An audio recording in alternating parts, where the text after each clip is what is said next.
भरत जी जब चले तो उन्होंने सारथी से कहा कि भाई क्या बात है। बोले पिताजी की तबीयत ठीक नहीं है। कोई मर जाता है तो ये कहते हैं ना तुम चले जाओ जल्दी, पिताजी की तुम्हारी तबीयत ठीक नहीं है, तो आदमी चल देता है। मर जाए, मर चुके हैं पिताजी, लेकिन कहा क्या जाता है कि तबीयत ठीक नहीं है, बहुत गंभीर स्थिति है, तुम जल्दी चले जाओ। तो भरत जी पूछते हैं पितुर में को व्याधि नयन परिताप खलु महा कि महाहुस्तम वैद्या न खलु भिषजस्तत्र निपुणा किमाहारं भुंक्ते शयन मथ भूमौ निरसन। पूछते क्या पूछते कि पिताजी को मेरे कौन सा रोग हो गया है ये तो बताओ। तो वो राजा दशरथ जी का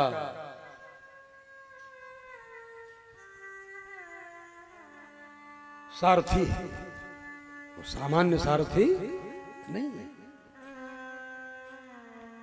वो कहता है कि आपके पिताजी को आंखों का रोग हो गया है। आंखों का रोग मतलब दशरथ जी कहते हैं ना, मोरे राम लखन दुई आंखी, सत्य कहूं श्रुति सारद साखी। राम और लक्ष्मण दोनों नेत्र हैं, और राम और लक्ष्मण जी दोनों वन में चले गए। इसीलिए ये पट्टा सारथी बड़ी बुद्धिमानी से कहता है, खोल करके नहीं कहता है कि मर गए, या कहता है कि नयन परिताप खलु महा, आपके पिताजी को आंखों का कष्ट है, आंखों का दर्द है, आंखों की बीमारी, नजर की बीमारी है, दृष्टि की बीमारी है। फिर पूछते हैं कि माहुस्तम वैद्या, वैद्यों ने क्या कहा है, क्या दवा बताई है पिताजी की आंखों की बीमारी की? कुछ दवा वैद्य लोगों ने बताई है? डॉक्टरों ने कुछ दवा बताई है पिताजी की आंख की बीमारी की? तो सारथी कहता है न खलु भिषजस्तत्र निपुणा, वैद्य लोग पता ही नहीं लगा पा रहे हैं कि क्या दवा दी जाए इनकी आंखों की बीमारी के लिए। मतलब वैद्य फेल है, डॉक्टर फेल। डॉक्टर फेल होते हैं तभी ना रोगी मरता है, रोगी मर करके डॉक्टर को फेल करता है, ये बताने के लिए कि तुम किसी को जिंदा नहीं कर सकते। बड़े बड़े करोड़पति अरबपति जिनके सिरहाने दवाओं के बंडल पड़े रहते हैं, प्राण रक्षक दवाएं रहती हैं, ऑक्सीजन मास्क रहता है, सब कुछ रहता है, लेकिन मर जाते हैं। भाई क्यों मर जाते हैं? मृत्यु, इस लोक का नाम मृत्यु लोक है, इसमें मरना ही पड़ेगा, इसका नाम है मृत्यु लोक है। भाई जिसका नाम ही मृत्यु लोक है वहां मरेंगे ही मरेंगे। मरणम प्रकृति शरीरिणाम विकृतिर जीवन मुच्यते बुधई। मरण जो है वो तो प्रकृति है, नेचर है शरीर। महर्षि वाल्मीकि कहते हैं यथा फलानाम पक्वानाम नान्यत्र पतनात् भयम् एवं नरस्य जातस्य नान्यत्र मरणात् भयम्। जैसे फले हुए जैसे पके हुए फलों को गिरने के अलावा और कोई डर नहीं रहता कि अब फल पक गए हैं, अब टपकने वाले हैं, गिरे। उसी तरह जन्म लेने वाले व्यक्ति को मरने के अलावा और कोई दूसरा भय नहीं रहता है। मरण निश्चित है। जिंदगी तो बेवफा है, एक दिन तड़पाएगी, मौत महबूबा है मेरी साथ लेकर जाए। मृत्युश्च परम सखा, ये मृत्यु तो परम सखा है, परम मित्र है। मित्र जरूर मिलता है एक न एक दिन, चाहे जैसी समस्या आ जाए, चाहे जहां तुम रहो, मित्र मिलता ही मिलता है। ऐसे ही चाहे जहां तुम रहो, मौत मिलती ही मिलती है। इसलिए मरण के अतिरिक्त और कोई भय नहीं। अब देखो भरत जी कहते हैं जल्दी जल्दी रथ ले चलो। भरत जी की विडंबना क्या है? आपने कोई अपराध नहीं किया है और आपको कोई अपराधी की तरह देखने लग जाए तो आपको कैसा लगेगा? अयोध्या में भरत जी प्रवेश करते हैं, रथ लेकर सारथी प्रवेश करता है तो अयोध्यावासी देखते हैं एक बार, जब देख करके निश्चित हो जाते हैं कि तो भरत जी हैं, तो अपना मुंह दूसरी तरफ मोड़ लेते हैं। क्यों? अयोध्यावासी सोचते हैं यही भरत है जिसके कारण राम जी वन में चले गए। अयोध्यावासी सोचते हैं इसकी भी कोई न कोई कूटनीति होगी।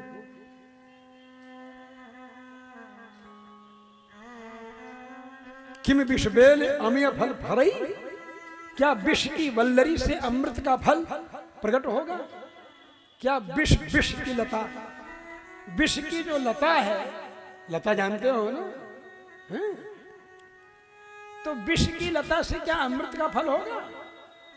ये कह कि ये एक लड़का ना है। लोग फुसुर फुसुर फुसुर फुसुर फुसफुसाते। अब भरत जी ने सपना ऐसा देखा था। देखिए एक से एक बातें कैसी जुड़ती चली जाती हैं। लोगों का, अयोध्यावासियों का ये सोचना और भरत जी की तरफ देखना भी नहीं। और यहां अयोध्या की दशा 6 दिन भी, तो छठा दिन चल रहा है, छठा 7वां दिन चल रहा है। और यहाँ 7वां क्या, 2-3 दिन तो बीच गया था, और भी जोड़ लीजिए उसमें 9वां 10वां दिन चल रहा है। यहाँ 2-3 दिन तो रास्ते में ही लग गए थे, उधर से आने में और थोड़ा जल्दी आ गए क्योंकि साधन से आए। तो मैं केवल कथाएं इसलिए सुना रहा हूं कि आप लोग वाल्मीकि रामायण प्रेम से पढ़िए। ये कथा कोई पूरी होने वाली नहीं है। भर ही निरंतर हो ही न पूरे, निरंतर भरते रहेंगे लेकिन पूरे नहीं होंगे। तो भरत जी ने सपना देखा था, सोचा था कि मैं मरूंगा या राम जी मरेंगे, पिताजी मरेंगे।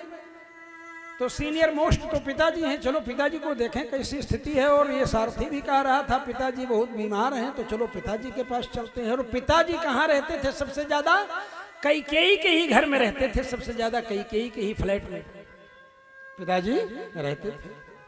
तो भरत जी को कोई समाचार तो ये मालूम नहीं था कि वनवास जाते समय जब पिताजी मूर्छित होकर के गिरे और कैकेयी आगे बढ़ी उठाने के लिए, तो झड़क दिए, कहा कि मत छू मुझे, स्पर्श मत कर कैकेयी, और कौशल्या जी के घर में चले गए थे। ये तो मालूम नहीं था भरत जी। भरत जी ने तो पिताजी के अनिष्ट की दृष्टि से सपना जो देखा था, उस सपने का अनिष्ट फल पिताजी को मिलना था, राम जी को मिलना था या अपने को मिलना था। ये तो बोले था मैं या राम जी या राजा दशरथ, इन तीनों में जरूर मिलूंगा। हम वा जनकों में था, मैं मरूंगा या मेरे जनक माने बाप मरेंगे, या पिता राघव वा मरिष्यति, या फिर राम जी मरेंगे।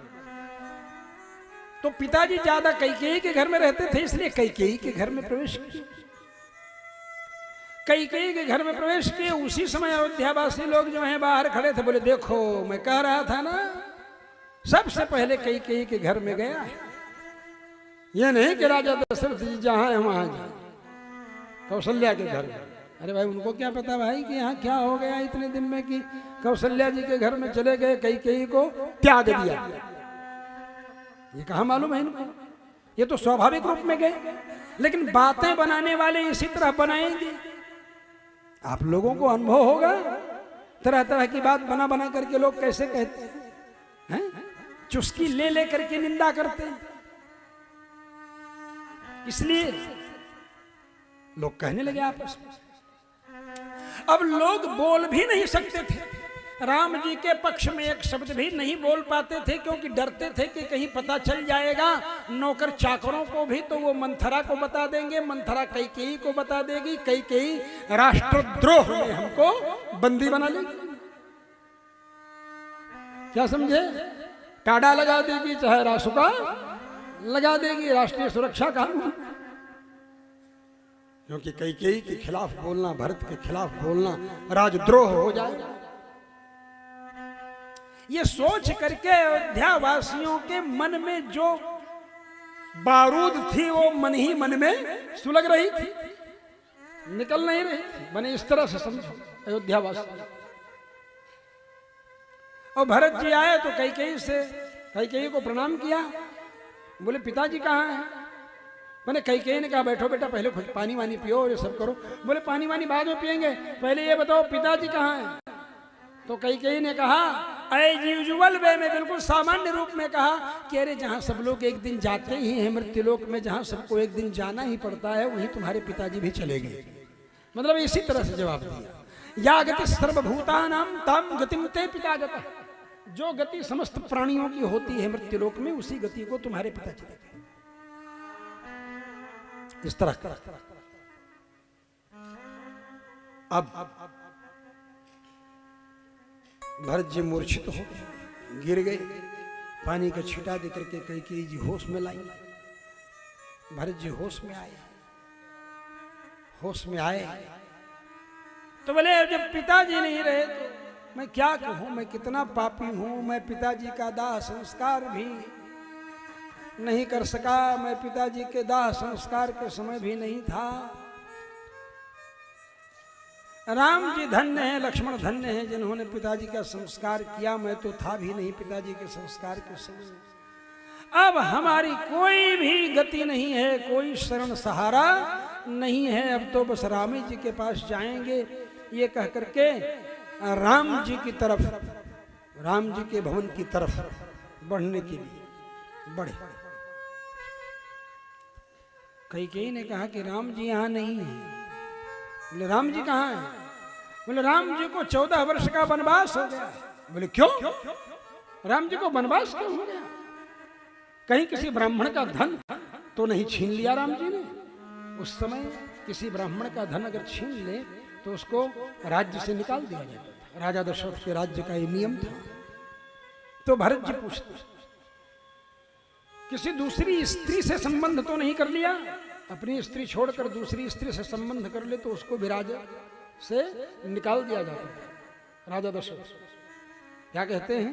कच्चिन्न ब्राह्मण धनम हृतम तेन महात्मना। भरत जी ही पूछते कैकेयी से, क्या कहीं किसी ब्राह्मण का धन हरण कर लिया राम जी ने? तो कैकेयी जी जवाब देती हैं भरत को, दद्यान्न प्रतिगृहणीया सत्यम ब्रूयान नचानृतम अपि जीवित हेतोर ही राम सत्य पराक्रम। श्री राम देना ही जानते हैं, लेना तो जानते ही नहीं। सत्य ही बोलना जानते हैं, झूठ बोलना तो जानते ही नहीं। और मातृवत परदारेषु नित्यम पश्यति राघव। राम जो है दूसरे की स्त्रियों को मां की दृष्टि से देखते हैं, मां की नजर से देखते हैं। ऐसा कैसे? ऐसा कुछ नहीं। मैं तो तुम्हारे लिए जो है ऐसा कर दी कि राम जी को युवराज बनाने के लिए पिताजी ने तुम्हारे निर्णय कर लिया, और फिर मैंने सोचा कि मेरा भरत युवराज बनेगा, राम कैसे बनेंगे, तो तुम्हारे लिए मैंने ये सब इंतजाम कर दिया। थोड़ा मोड़ा था, पिताजी चले गए, ये तो होता ही रहता है, जाना ही था, लेकिन अब तुम अपना पिताजी का दाह संस्कार करो और अपना राज्य सिंहासन पर अभिषेक करवाओ। संकाल्य राजान मदेन सत्वम। राजा वो संकाल्य माने दाह संस्कार आदि कर दो, और उसके बाद आत्मान मुर्व्याम अभिषिंचयस्व, पृथ्वी का राजा अपने को बनाओ। अब इतना नाराज हुए भरत जी, कहे कि या पापी, मैं तुम्हारे इस संकल्प को कभी नहीं पूरा होने दूंगा। मैं जाऊंगा भैया राम जी के पास, और राम जी को बुला करके लाऊंगा, वही राजा बनेंगे। इक्ष्वाकूणाम सर्वेषां ज्येष्ठो राजा अभिषिच्यते। ये इक्ष्वाक वंश की परंपरा है, जो बड़ा भाई होता है वही राजा बनता है। राम जी को ये इतने जोर जोर से बोल रहे थे कि कौशल्या जी ने सुन लिया बगल के। तड़प रहे थे भरत जी राम जी के लिए। कौशल्या ने सुना। कौशल्या जी ने कहा, आगत क्रूर कार्यायाः कैकेय्याः भरत सुतः तमहं दृष्टुमिच्छामि भरतं दीर्घदर्शी। कैकेयी का पुत्र भरत आ गया है, क्रूर कर्म करने वाली कैकेयी का पुत्र भरत आ गया है। अब मैं उस दूरदर्शी दीर्घदर्शी भरत को देखना चाहता हूं, कौशल्या जी को। और इधर राम जी सोचे कि पिताजी मृत्यु को प्राप्त हो चुके हैं, मां कौशल्या के पास चलो। भैया राम वन में जा चुके, मां कौशल्या पर क्या गुजर रही। आए, मां कौशल्या को प्रणाम किया। मां कौशल्या ने कहा, बेटा ठीक है, मेरे पुत्र को वन में भेज कर तुमने राज्य प्राप्त कर लिया। ऐसा शब्द, ये शब्द सुनते भरत जी मूर्छित हो। होश आया, कौशल्या जी ने स्वयं अपने हाथों से जल का छींटा दिया भरत जी के ऊपर। राम जी की तरह लगते थे ना भरत जी, लक्ष्मण जी की तरह लगते थे ना शत्रुघ्न जी, एक ही तरह से छिटा दिया, पंखा किया। भरत जी को होश आया। भरत जी ने कहा, मां, गाय को पैर से मारने वाले पापी को जो नरक मिलता है वो नरक मुझे मिल जाए, अगर मेरी कोई जानकारी रही हो राम जी को वन में जाने के विषय में, अगर मेरी कोई राय रही। शास्त्रों का अध्ययन करके भुला देने के पाप के कारण जो नरक मिलता है वह नरक मुझे मिल जाए, अगर मेरी किसी भी तरह की जानकारी में भगवान राम वन में गए हो। अकेले स्वादिष्ट चीज खा लेने पर जो पाप लगता है, उस पाप से जो नरक होता है वह नरक मुझे मिल जाए, अगर मेरी जानकारी में राम जी वन में गए हो या मेरा समर्थन रहा हो राम जी को वन में भेजने के विषय में किसी भी प्रकार का। बहुत सी कसमें, 50 से ज्यादा कसम खाने लगे जब भरत जी। पायसम कृष्णम छागम वृथा शोषणा तो निर्घृण, यही कहते यस्यार्यो अनुमते गतः। तो कई नहीं, कौशल्या जी ने कहा, बेटा बस करो बस करो, एक तो मेरा हृदय स्वयं राम के वियोग में फट रहा है, दूसरे तुम ये बातें बोल रहे हो तो मेरा हृदय और विदीर्ण होता जा रहा है। बेटा अब तुम कसम मत खाओ मत खाओ मत खाओ, तुम भी इस इक्ष्वाकु वंश के कर्णधार हो बेटा, तुम संभालो, अपने को संभालो, अपने स्वास्थ्य को संभालो। भरत जी की विडंबना देखो, अयोध्यावासी संदेह की नजर से देख रहे थे। कौशल्या जी भी ऐसा बोली। क्यों बोली? क्योंकि कौशल्या के सामने भी समस्या थी कि राजा दशरथ ने कह दिया था कौशल्या से, हे कौशल्य, अगर भरत की किसी भी प्रकार की सहमति हो, किसी भी प्रकार की भूमिका हो राम जी को वन में भेजने के पीछे, तो भरत जी को मेरा दाह संस्कार मत करने देना। ऐसा दशरथ जी ने कहा कौशल्या जी से। तो कौशल्या जी की जिम्मेदारी थी, बेचारी क्या करती, उनको परीक्षा लेनी थी, परीक्षा लेनी थी कि कहीं भरत की कोई भूमिका तो नहीं है।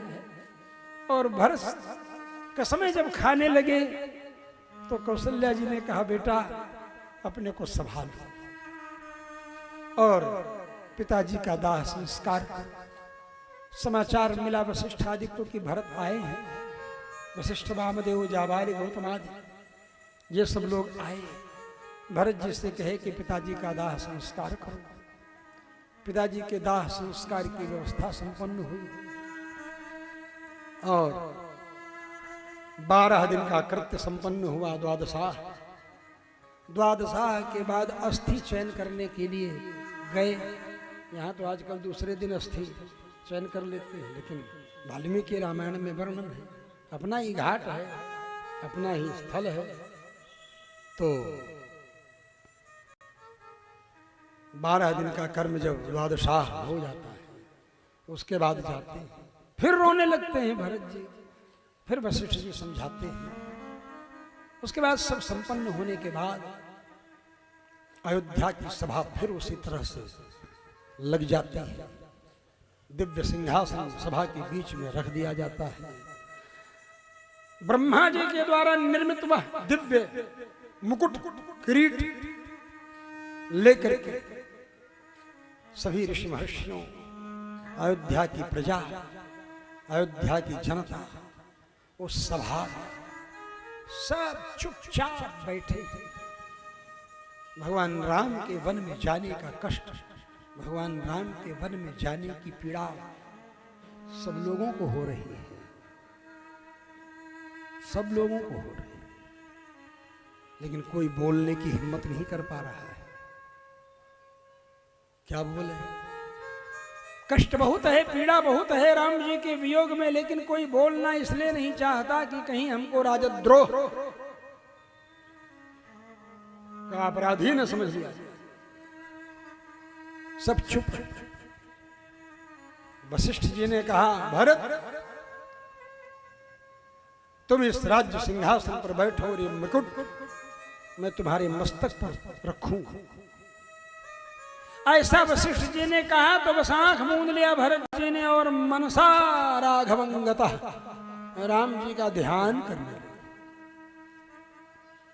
राम जी का ध्यान करने लगे भरत जी। जब तो गुरु जी की आज्ञा का उल्लंघन करना है, और राम जी हमारे ज्येष्ठ भाई हैं, बड़े भाई हैं, बड़ा भाई पिता की तरह है, पिता न हो तब तो और भी जिम्मेदारी है, और वही गुरु है। तो भरत जी ने कहा, जिस सिंहासन के कारण भैया राम को वन में जाना पड़ा, पिताजी को मरना पड़ा, स्वर्गवासी होना पड़ा, इस सिंहासन पर मैंने बैठा। राम जी वन में चले गए, दशरथ जी की मृत्यु हो गई। किसके अपराध से ऐसा हुआ? एक डेपुटेशन बैठाया, सब लोगों ने विचार करना शुरू किया, विचार गोष्ठी, विचार मंथन, किसके अपराध से, किसके पाप से ये दुर्घटना घटी। तो किसकी चूक? किसी ने कहा मंथरा, मंथरा के कारण से। और मंथरा के चतुर्थ श्रेणी कर्मचारियों की भी टीम थी। उन्होंने कहा मंथरा से क्यों अपराध हुआ? बोले मंथरा के कहने पर, एक नौकरानी के कहने पर एक रानी की बुद्धि भ्रष्ट हो गई। नौकरानी का है ना दोष? बोले वाह, अरे नौकरानी तो नौकरानी ही रहेगी। एक नौकरानी के कहने पर रानी की बुद्धि भ्रष्ट हो जाए तो रानी का दोष माना जाएगा कि नौकरानी का माना जाएगा? नौकरानी तो नौकरानी की तरह सोचेगी ना, रानी को तो रानी की तरह सोचना चाहिए। इसलिए कैकेयी का अपराध है।